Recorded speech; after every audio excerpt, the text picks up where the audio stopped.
നമസ്കാരം. ഇന്നത്തെ പ്രധാന വാർത്തകൾ എന്തൊക്കെയെന്ന് നോക്കാം. ഇന്നത്തെ പത്രങ്ങളിലൂടെ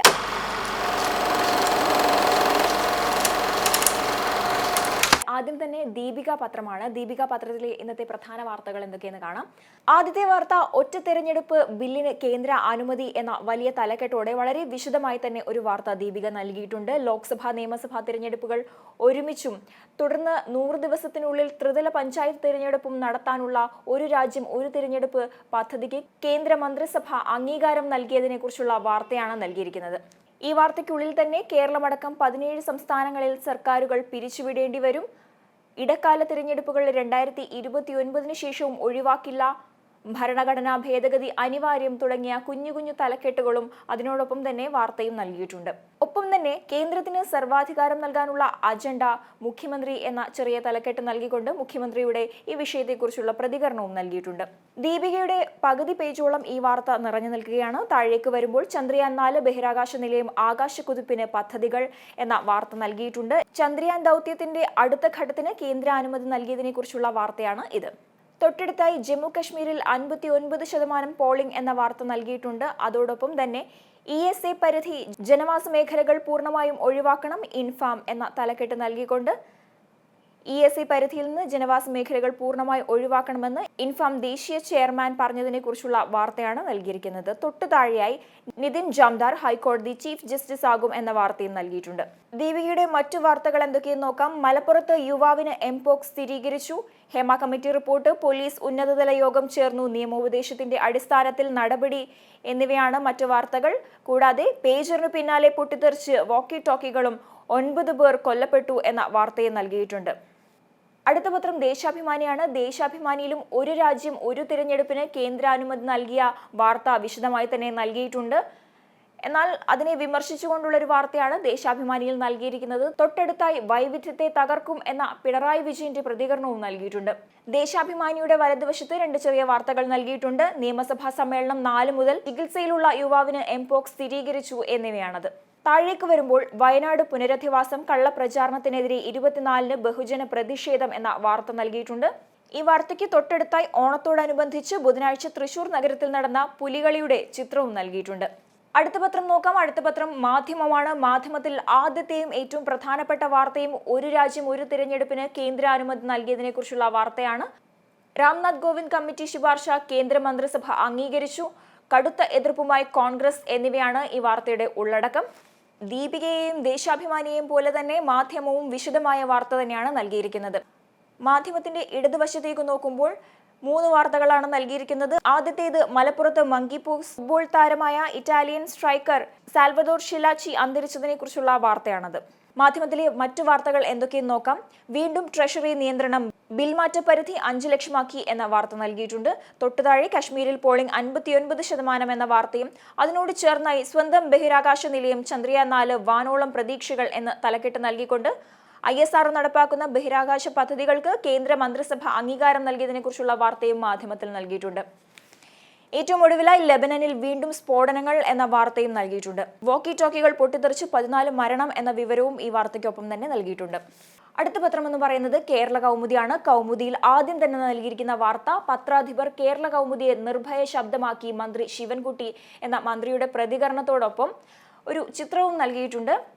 VD സതീശനും മന്ത്രി V ശിവൻകുട്ടിയും ഒപ്പം നിൽക്കുന്ന ഒരു ചിത്രമാണ് നൽകിയിരിക്കുന്നത്. താഴേക്ക് വരുമ്പോൾ, ഭരണഘടനാ ഭേദഗതി വെല്ലുവിളി, ഒറ്റ തിരഞ്ഞെടുപ്പിന് കേന്ദ്രം മുന്നോട്ട് എന്ന തലക്കെട്ട് നൽകിക്കൊണ്ട് ഒരു രാജ്യം ഒരു തിരഞ്ഞെടുപ്പിന് കേന്ദ്ര മന്ത്രിസഭ അനുമതി നൽകിയതിനെ കുറിച്ചുള്ള വാർത്തയും അതിന്റെ വിശദ വിവരങ്ങളും നൽകിയിട്ടുണ്ട്.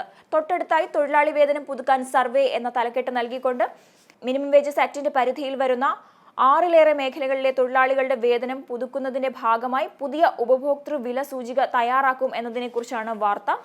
ഏറ്റവും ഒടുവിലായി, ലെബനനിൽ വോക്കി ടോക്കി സ്ഫോടനങ്ങൾ സംഭവിച്ചതിനെ കുറിച്ചുള്ള വാർത്ത വളരെ വിശദമായി തന്നെ കൗമുദി നൽകിയിട്ടുണ്ട്. എങ്ങനെ സ്ഫോടനം ഉണ്ടായി എന്നതിനെ കുറിച്ചുള്ള മറ്റ് വിശദ വിവരങ്ങളും ഈ വാർത്തയ്ക്കൊപ്പം തന്നെ നൽകിയിട്ടുണ്ട്. ഏറ്റവും ഒടുവിലായി, മലപ്പുറത്ത് യുവാവിന് എംപോക്സ് സ്ഥിരീകരിച്ചതിനെ കുറിച്ചുള്ള വാർത്തയും കൗമുദിയിൽ കാണാം. അടുത്ത പത്രം എന്ന് പറയുന്നത് ജന്മഭൂമിയാണ്. ജന്മഭൂമിയിൽ ആദ്യം തന്നെ നോക്കുമ്പോൾ കാണുന്നത് ആറന്മുള വള്ളംകളിയുടെ ഒരു ചിത്രമാണ്. തൊട്ടടുത്തായി ചന്ദ്രയാൻ 4-ന് അനുമതി നൽകിയതിനെ കുറിച്ചുള്ള വാർത്തയും നൽകിയിട്ടുണ്ട്. ജന്മഭൂമിയുടെ വലതുവശത്തായി ശ്രീജിത്ത് നമ്പൂതിരി ഗുരുവായൂർ മേൽശാന്തിയാകുന്നതിനെ കുറിച്ചുള്ള വാർത്തയും തൊട്ടു താഴെയായി ഗുരുവായൂർ നടപ്പന്തലിൽ വീഡിയോഗ്രാഫിക്ക് ഹൈക്കോടതിയുടെ നിയന്ത്രണം ഏർപ്പെടുത്തിയതിനെ കുറിച്ചുള്ള വാർത്തയും നൽകിയിട്ടുണ്ട്. ഇനി ജന്മഭൂമിയുടെ മറ്റു വാർത്തകളിലേക്ക് പോവുകയാണെങ്കിൽ കശ്മീരിൽ 59% പോളിംഗ് എന്ന വാർത്ത നൽകിയിട്ടുണ്ട്. മറ്റൊരു വാർത്ത ഒറ്റ തിരഞ്ഞെടുപ്പിന് നടപടികൾ തുടങ്ങി എന്ന തലക്കെട്ട് നൽകിക്കൊണ്ട് ഒരു രാജ്യം ഒരു തിരഞ്ഞെടുപ്പിന് കേന്ദ്രം അംഗീകാരം നൽകിയതിനെ കുറിച്ചുള്ള വാർത്തയും നൽകിയിട്ടുണ്ട്. ഒപ്പം പ്രധാനമന്ത്രിയുടെ പ്രതികരണവും അതിനോടൊപ്പം തന്നെ നൽകിയിട്ടുണ്ട്. താഴേക്ക് വരുമ്പോൾ സംസ്ഥാനത്ത് എംപോക്സ് സ്ഥിരീകരിച്ചതിനെ കുറിച്ചുള്ള വാർത്തയും കഴിഞ്ഞ ദിവസം ഓണാഘോഷങ്ങൾക്ക് സമാപനം കുറിച്ചുകൊണ്ട് തൃശൂർ നഗരത്തിൽ നടന്ന പുലികളിയുടെ ചിത്രവും നൽകിയിട്ടുണ്ട്. ഏറ്റവും ഒടുവിലായി ലെബനനിൽ പേജറുകൾക്ക് പിന്നാലെ വോക്കി ടോക്കികൾ പൊട്ടിത്തെറിച്ചതിനെ കുറിച്ചുള്ള വാർത്തയും നൽകിയിട്ടുണ്ട്. മക്കളുടെ സാമ്പത്തിക ഭദ്രതയ്ക്ക് വാത്സല്യ പദ്ധതി തുടങ്ങി എന്ന വാർത്തയും നൽകിയിട്ടുണ്ട്. അടുത്ത പത്രം മാതൃഭൂമിയാണ്. മാതൃഭൂമിയിൽ ആദ്യം തന്നെ നൽകിയിരിക്കുന്നത് അഴകിന്റെ ഓളങ്ങൾ എന്ന ഒരു തലക്കെട്ട് നൽകിക്കൊണ്ട് ആറന്മുള വള്ളംകളിയുമായി ബന്ധപ്പെട്ട ഒരു ചിത്രമാണ്. തൊട്ടടുത്തായി പുതുമന ശ്രീജിത്ത് നമ്പൂതിരി ഗുരുവായൂർ മേൽശാന്തിയാകുന്നതിനെ കുറിച്ചുള്ള വാർത്ത ഇടതുവശത്തായും വലതുവശത്തായി ശുക്രദൗത്യത്തിന് 1236 കോടിയുടെ പദ്ധതി എന്ന തലക്കെട്ട് നൽകിക്കൊണ്ട് ചന്ദ്രയാൻ ദൗത്യവുമായി ബന്ധപ്പെട്ട വാർത്ത നൽകിയിട്ടുണ്ട്. താഴേക്ക് നോക്കുമ്പോൾ ഒരു രാജ്യം ഒരു തിരഞ്ഞെടുപ്പിന് കേന്ദ്രത്തിന്റെ പച്ചക്കൊടി ഒരുക്കം തുടങ്ങി എന്ന തലക്കെട്ട് നൽകിക്കൊണ്ട് വളരെ വിശദമായി വളരെ പ്രാധാന്യത്തോടെ തന്നെ ഒരു രാജ്യം ഒരു തിരഞ്ഞെടുപ്പിന് കേന്ദ്രം അനുമതി നൽകിയതിനെ കുറിച്ചുള്ള വാർത്ത മാതൃഭൂമി നൽകിയിട്ടുണ്ട്. ഇറ്റാലിയൻ ഫുട്ബോളർ സുവർണ താരം ഷില്ലാച്ചി മടങ്ങി എന്ന തലക്കെട്ട് നൽകിക്കൊണ്ട് അദ്ദേഹത്തിന്റെ വിയോഗത്തെക്കുറിച്ചുള്ള വാർത്തയും മാതൃഭൂമിയിൽ കാണാം. താഴേക്ക് വരുമ്പോൾ കാർഷിക ഉൽപ്പന്നങ്ങൾക്ക് മെച്ചപ്പെട്ട വില 35,000 കോടിയുടെ പദ്ധതി എന്ന വാർത്തയും ജഡ്ജിമാരിൽ മതവിശ്വാസം പരസ്യമായി പ്രകടിപ്പിക്കരുത് റിട്ടയർഡ് ജസ്റ്റിസ് ജഡ്ജിമാർ മതവിശ്വാസം പരസ്യമായി പ്രകടിപ്പിക്കരുത് റിട്ടയർഡ് ജസ്റ്റിസ് ഹിമ കോഹ്ലി എന്ന വാർത്ത നൽകിയിട്ടുണ്ട്. തൊട്ടടുത്തായി സ്ത്രീകളുടെ സ്ഥാനം ശക്തിപ്പെടുത്താൻ UAE എന്ന തലക്കെട്ട് നൽകിക്കൊണ്ട് എല്ലാ മേഖലകളിലും ലിംഗസമത്വത്തിനുള്ള ശ്രമങ്ങൾ ശക്തിപ്പെടുത്തുമെന്ന് UAE പറഞ്ഞതിനെ കുറിച്ചുള്ള വാർത്തയാണ് നൽകിയിരിക്കുന്നത്. ഏറ്റവും ഒടുവിലായി ഗുരുവായൂർ നടപ്പന്തലിൽ വീഡിയോഗ്രാഫിക്ക് നിയന്ത്രണം ഏർപ്പെടുത്തിയതിനെ കുറിച്ചുള്ള വാർത്തയും ലെബനനിൽ വീണ്ടും സ്ഫോടന പരമ്പര, ഇത്തവണ വോക്കി ടോക്കി എന്ന തലക്കെട്ട് നൽകിക്കൊണ്ട് ലെബനനിൽ ഉണ്ടാകുന്ന സ്ഫോടന പരമ്പരയിൽ ഏറ്റവും ഒടുവിൽ സംഭവിച്ച വോക്കി ടോക്കി സ്ഫോടനത്തെക്കുറിച്ചുള്ള വിശദമായ വാർത്തയും നൽകിയിട്ടുണ്ട്. ഏറ്റവും അവസാനത്തെ പത്രം മലയാള മനോരമയാണ്. മനോരമയിൽ ആദ്യം നൽകിയിരിക്കുന്ന വാർത്ത ലെബനൻ പേജറിന് പിന്നാലെ രണ്ടാം ദിവസവും സ്ഫോടന പരമ്പര, 14 മരണം, പൊട്ടിത്തെറിച്ച് വോക്കി ടോക്കിയും എന്ന വാർത്തയാണ് നൽകിയിരിക്കുന്നത്. മറ്റു പത്രങ്ങളിൽ നിന്നും തികച്ചും വ്യത്യസ്തമായി മനോരമ ആദ്യം തന്നെ വളരെ പ്രാധാന്യത്തോടെയാണ് ഈ വാർത്ത നൽകിയിരിക്കുന്നത്.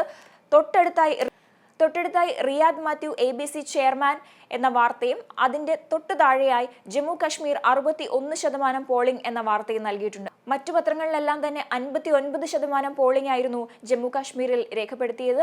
എന്നാൽ മനോരമ ജമ്മു കാശ്മീരിൽ 61% പോളിംഗ് എന്നാണ് പറയുന്നത്. മനോരമ പത്രത്തിന്റെ മറ്റു വാർത്തകളിലേക്ക് നോക്കുമ്പോൾ മറ്റു പത്രങ്ങളിൽ നിന്നെല്ലാം വ്യത്യസ്തമായി ഒരു രാജ്യം ഒരു തിരഞ്ഞെടുപ്പിന് കേന്ദ്രമന്ത്രിസഭ അംഗീകാരം നൽകിയതിനെ കുറിച്ചുള്ള വാർത്ത മറ്റു പത്രങ്ങളിൽ നിന്നും വ്യത്യസ്തമായി അത്ര പ്രാധാന്യത്തോടെ അല്ല നൽകിയിരിക്കുന്നത്. എന്നാൽ പ്രാധാന്യം ഒട്ടും ചോരാതെ തന്നെ ആദ്യത്തെ പേജിൽ വിശദമായ വിവരങ്ങൾ നൽകിയിട്ടുണ്ടെന്നും പറയാം. കാഴ്ചയില്ലാത്തവർക്ക് കാണാൻ സഹായിക്കുന്ന ഉപകരണം ഇലോൺ മസ്കിന്റെ ന്യൂറാലിങ്ക് നിർമ്മിക്കുന്നു എന്ന വാർത്തയാണ് നൽകിയിരിക്കുന്നത്. മറ്റു വാർത്തകളിലേക്ക് നോക്കുമ്പോൾ കേരളത്തിലും എംപോക്സ് സ്ഥിരീകരിച്ചതിനെ കുറിച്ചുള്ള വാർത്തയും ട്രഷറി ഓവർ ഡ്രാഫ്റ്റിൽ നിയന്ത്രണം കടുപ്പിച്ചു എന്ന വാർത്തയും നൽകിയിട്ടുണ്ട്. ഒപ്പം അതിഷി 21-ന് സത്യപ്രതിജ്ഞ ചെയ്തേക്കും എന്ന വാർത്തയും നൽകിയിട്ടുണ്ട്. ഇത്രയുമൊക്കെയാണ് ഇന്നത്തെ പ്രധാന വാർത്തകൾ. അടുത്ത ദിവസം വീണ്ടും പ്രധാന വാർത്തകളുമായി കാണാം. നന്ദി, നമസ്കാരം.